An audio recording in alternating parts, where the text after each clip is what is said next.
بسم اللہ الرحمن الرحیم. Views with news to you کے ساتھ صدیق ساجد حاضر ہے. 7ویں چیئرمین ایف بی آر بنے ہیں ڈاکٹر اشفاق، جو کہ گریڈ 21 کے آفیسر ہیں اور ان لینڈ ریونیو میں کام کر رہے تھے. اب یہ کیوں ہو رہا ہے؟ چوتھا وزیر خزانہ ہم دیکھ رہے ہیں اور 7واں چیئرمین ایف بی آر دیکھ رہے ہیں. اس کے باوجود جو ایف بی آر کے اندر اصلاحات ہیں وہ نہیں ہو رہی.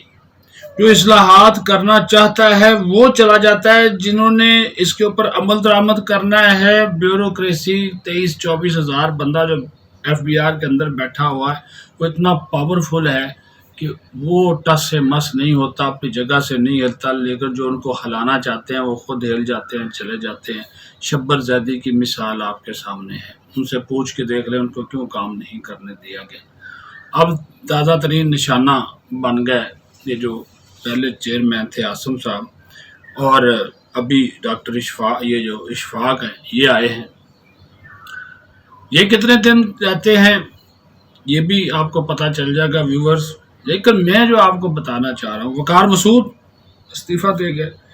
وقار مسعود ایک ایسا شخص ہے جو ہر حکومت میں تقریباً شامل رہا، مشرف دور سے لے کر پیپلز پارٹی، نون لیگ، کاف لیگ، یہ حکومت، اور اہم پوسٹوں پہ سیکرٹری خزانہ اور دیگر جو اہم ہوتے ہیں ان کے اوپر وہ رہا. لیکن آپ نے یہ دیکھا کہ وقار مسعود بھی ریزائن کر گیا. ریزائن اس وجہ سے کر گیا کہ جو وہ اختیارات چاہ رہے تھے وہ اختیار ان کو نہیں ملا، اور یہ کہا کہ جو سفارشات تھیں وہ ان کی نظر انداز کرتے تھے شوکت ترین جو وزیر خزانہ ہیں. اور یہ بھی ایک بڑی وجہ بنی کہ جو نادرا اور ایف بی آر کے درمیان ڈیٹا شیئرنگ کا ایک ایشو تھا اس کو بھی پسند نہیں کیا گیا شوکت ترین کی جانب سے. پھر یہ گزشتہ دنوں جو ہیک ہوا ایف بی آر کا سسٹم سارے کا سارا، اس کو بھی ایک وجہ بنایا گیا. حالانکہ ایف بی آر کا جو شعبہ آئی ٹی ہے اس کی ساری جو اس کو جدید تقاضوں سے ہم آہنگ کرنا، کمپیوٹرائز کرنا، $80 ملین ورلڈ بینک نے دے رکھے ہیں. لیکن یہ جو بیوروکریسی ان کی جو دیہڑیاں لگی ہوئی ہیں نا وہ نہیں ختم ہوں گی، کیونکہ اگر یہ سسٹم آ گیا تو پھر وہ جس طرح وہ کھانچے لگائے ہوئے ہیں، تھبنچو لیتے ہیں، وہ کیسے لے سکیں گے. ابھی بھی ایف بی آر کے پاس کسی قسم کا کوئی ڈیٹا لوگوں کا نہیں ہے کہ کس کے پاس کتنے گھر ہیں، کتنی گاڑیاں ہیں، کتنا ٹریول کیا ہے، کہاں کہاں پلاٹس ہیں، کہاں کہاں گھر ہیں. یہ ان کے پاس کوئی مصدقہ ڈیٹا نہیں ہے. کسی نے بتا دیا، آپ نے بتا دیا، ان کے پاس وہ نہیں ہے. اسی وجہ سے تو جو ٹیکس ہے ابھی بھی 22-23 کروڑ کی آبادی میں سے صرف 17-18 لوگ ٹیکس دیتے ہیں، باقی سارے ٹیکس نیٹ سے باہر ہیں. اور شوکت ترین اور وقار مسعود کا جھگڑا شروع اسی بات سے ہوا کہ جو شوکت ترین تھے وہ یہ چاہ رہے تھے کہ وقار مسعود اپنی حد میں رہیں، جو معاملات ہیں خزانہ کی وزارت کے اس میں مداخلت نہ کریں. حالانکہ وقار مسعود نے عمل دخل کر کے کامران افضل کو، وہ جو سیکرٹری خزانہ تھے، ان کو تبدیل کرایا اور خود پھر یوسف خان کو لے کر آئے سیکرٹری خزانہ. وہاں کی بیوروکریسی کے اندر بھی اچھی خاصی وہ ہلچل مچی.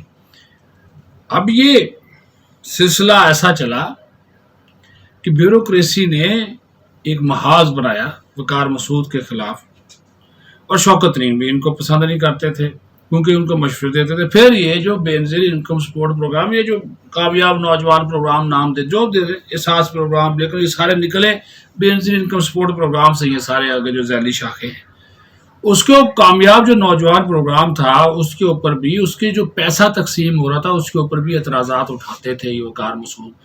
اور یہ ایک ان کو بہانہ مل گیا شوکت ترین کو. اس نے جا کے عمران خان کے کان بھرے کہ دیکھیں جی آپ تو کامیاب نوجوان پروگرام چلانا چاہ رہے ہیں اور یہ وقار مسعود اس کی مخالفت. وقار مسعود اس کی مخالفت اس وجہ سے کر رہا تھا کہ جو پیسہ آپ بانٹ رہے ہیں کامیاب نوجوان پروگرام کے تحت مختلف اسکیموں میں، اس پیسے کے اندر اس کی جو بانٹ ہے اس کے اندر شفافیت نہیں ہے. اس کی واپسی کیسے ہوگی؟ جو لوگ کاروبار کر رہے ہیں کہ ساری چیزیں اس کو آپ پولیٹیکل رنگ دیں، بہتر انداز سے چلائیں تو شفافیت آئے گی۔ دوسری بات، ایک بڑا اب خدشہ پیدا ہوا کہ آئی ایم ایف کے ساتھ جب بھی بات چیت تعطل کا شکار ہوتی تھی تو وقار مسعود کے آئی ایم ایف کے ساتھ ماضی کے تجربے کی وجہ سے بڑے اچھے ان کی ٹیموں کے ساتھ بڑے اچھے تعلقات تھے، وہ بیٹھ کر بات چیت جو ہے وہ کرواتے تھے۔ اب تو جب وہ چلے گئے تو ایک بات چیت بھی تعطل کا شکار ہو سکتی ہے، یہ بھی میں آپ کو بتا دوں کہ آئی ایم ایف اور حکومت کے درمیان بات چیت تعطل کا شکار ہو سکتی ہے، کیونکہ وقار مسعود اس چیز کے حامی تھے کہ بجلی اور گیس کی قیمتیں آئی ایم ایف کے مطالبے کے مطابق بڑھائی جائیں، لیکن شوکت ترین نے انکار کر دیا تھا۔ اور انہوں نے کہا جی نہیں، اس چیز کو ہم آئی ایم ایف کے اپنے مطابق بڑھائیں گے، آئی ایم ایف کے کہنے کے اوپر جو ہے وہ نہیں بڑھائیں گے۔ تو وہ بھی ایک ریزن ابھی آنے والے دنوں میں جب یہ ایک جائزہ مکمل ہوگا ستمبر میں، جب آئی ایم ایف کے ساتھ مذاکرات ہوں گے تو وہ تعطل میں جا سکتے ہیں۔ استعفیٰ ان کا قبول ہو گیا ہے وقار مسعود کا، لیکن جس بھونڈے طریقے سے ان کو نکالا گیا اور پھر جو ایف بی آر میں 7واں چیئرمین لایا گیا، کیا یہ اور آپ یہ پائیداری ہوگی یا نہیں ہوگی؟ جو بابو اندر بیٹھے ہیں، جو رکاوٹیں اندر کریٹ کر رہے ہیں، جن لوگوں نے شبر زیدی جیسے بندے کو کام نہیں کرنے دیا، جس کو پورے کانفیڈنس کے ساتھ عمران خان لایا تھا، تو یہ ان کے ساتھ کیسے کام کر سکتے ہیں؟ تو اس وجہ سے میں نے کہا جو چیزیں اندر سے چل رہی تھیں وہ آپ کے نالج میں لا دی جائیں۔ اپنا خیال رکھیں، بہت شکریہ۔